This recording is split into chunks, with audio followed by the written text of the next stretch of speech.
بالرفق وجل الخير والسعد. الحمد لله رب العالمين. الصلاة والسلام عليك يا رسول الله. الصلاة والسلام عليك يا حبيب الله. الصلاة والسلام عليك يا رحمة العالمين.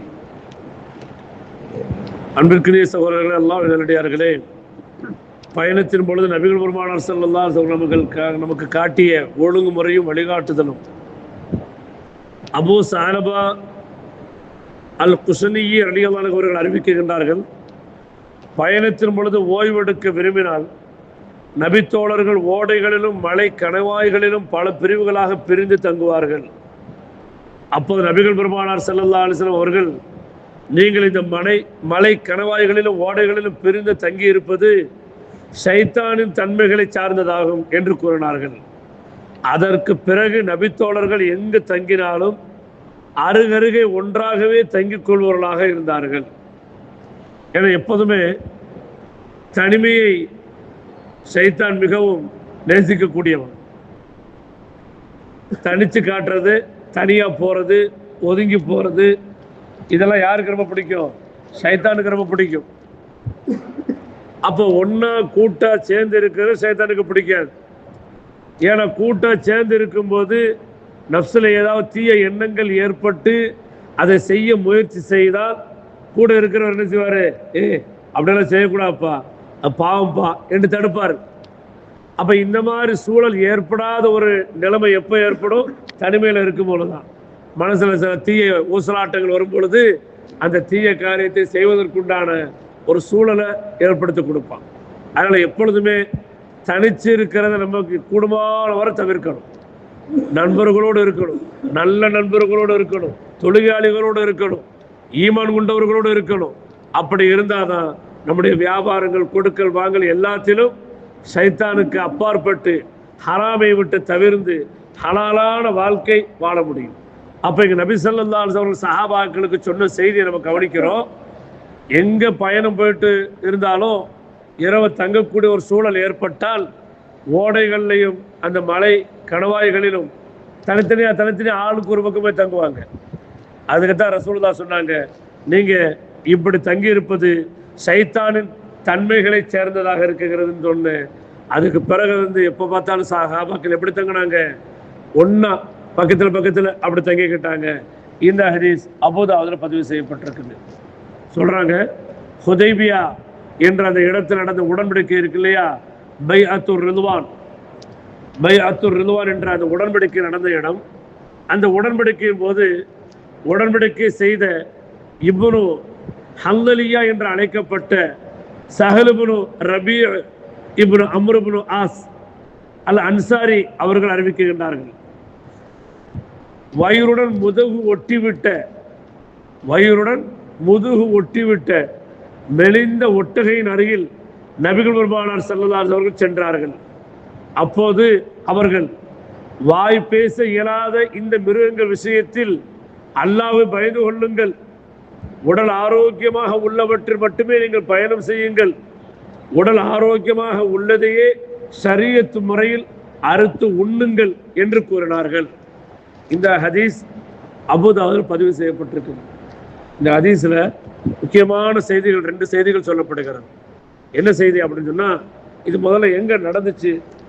மக்காவில் இருந்து சற்று தொலைவில் இருக்கக்கூடிய ஹுதைபியாங்கிற இடத்துல ஹாஜிகளை தாயிஃபுக்கு கூட்டு போகும்போது அந்த ஹுதைபியாங்கிற இடத்துக்கு கூட்டு போவோம்.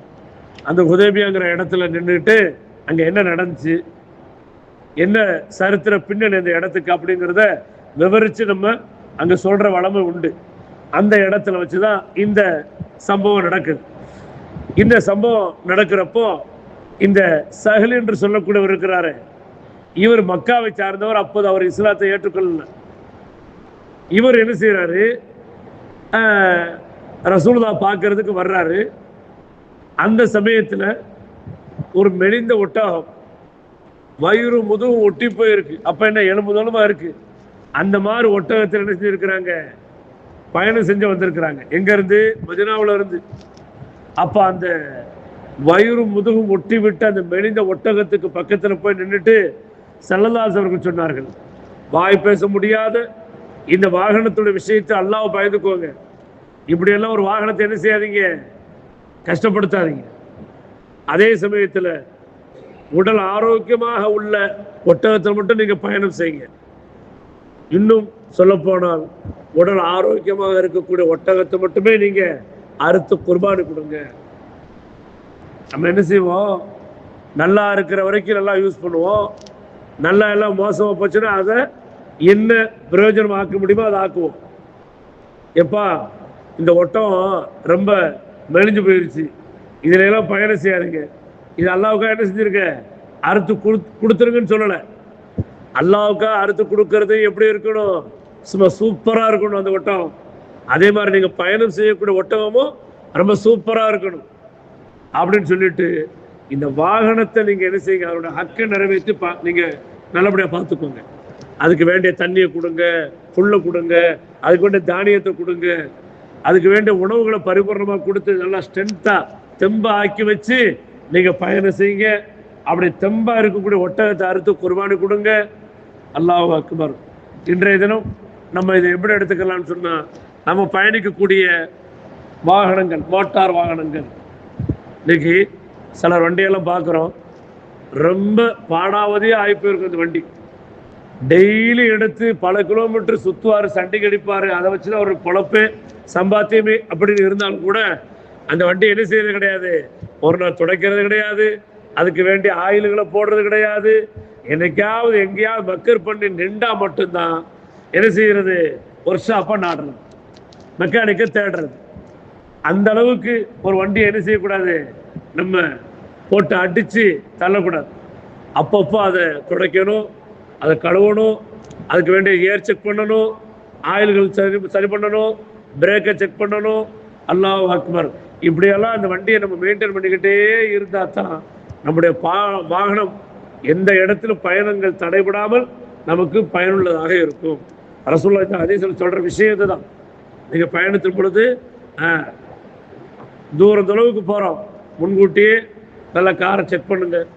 அதுக்கு வேண்டிய இன்ஜின் ஆயில் இருக்குதா, பிரேக் ஆயில் இருக்குதா, எல்லாம் ஏர் செக் பண்ணியாச்சா, ஸ்டெப்னி கரெக்டாக இருக்குதா, எல்லாத்தையும் பக்காவாக ரெடி பண்ணி அதுக்கப்புறம் உங்களுடைய பயணத்தை தொடருங்க. ரசூலுல்லாஹ்வுடைய வார்த்தையில் எவ்வளோ ஒரு முன்மாதிரி இருக்கு பாருங்க. நவீன காலத்திலும் கூட அவருடைய ஹதீஸ் எந்த அளவுக்கு நமக்கு தகவல்களை கொண்டு வந்து கொடுக்குது பாருங்க. இன்றைய காலத்தில் நம்ம ஒட்டகத்தில் சவாரி செய்யலை, மோட்டார் வாகனத்தில் சவாரி செய்யறதா இருந்தாலும் கூட ரசூலுல்லாஹ் சொன்ன அந்த ஹதீஸை எங்க கொண்டு வந்து ஜாயின் பண்றோம், இந்த காலத்துல இன்னும் எதிர்காலத்துல என்ன வந்தாலும் சரி அதுக்கும் கொண்டு போய் ரசூலுல்லாஹ்வுடைய ஹதீஸ் என்ன செய்யலாம், கொண்டு போய் தொடர்புபடுத்தி நமக்கு வழிகாட்டுதல்களை எடுத்துக்கொள்ளலாம். அந்த அளவுக்கு ஒரு அற்புதமான ஒரு வழிகாட்டுதலை கொண்ட ஒரு நபியினுடைய உம்மத்தாக, ஒரு இஸ்லாத்துக்கு சொந்தக்காரர்களாக அல்லாஹ் நம்மளை ஆக்கி இருக்கிறான்னு சொன்னா நம்ம எவ்வளவு பெரிய பாக்கியசாலி. அதனால ரசூலுல்லாஹி ஸல்லல்லாஹு அலைஹி வஸல்லம் நமக்கு எதையெல்லாம் சொன்னார்களோ அதையெல்லாம் ஏற்று பின்பற்றி நடக்கக்கூடிய நன்மக்களாக, மேன்மக்களாக அல்லாஹ் நம் அனைவரையும் புரிந்து கொள்வானாக. சுப்ஹானல்லாஹி வபிஹம்திஹி சுப்ஹானக்கல்லாஹு வபிஹம்திக வனஷ்ஹது அல்லா இலாஹ இல்லா அன்த வனஸ்தக்ஃபிருக வனதூபு இலைக். ஆமீன். சுப்ஹான ரப்பிக ரப்பில் இஸ்ஸத்தி அம்மா யசிஃபூன் வஸ்ஸலாமு அலல் முர்ஸலீன் வல்ஹம்துலில்லாஹி ரப்பில் ஆலமீன்.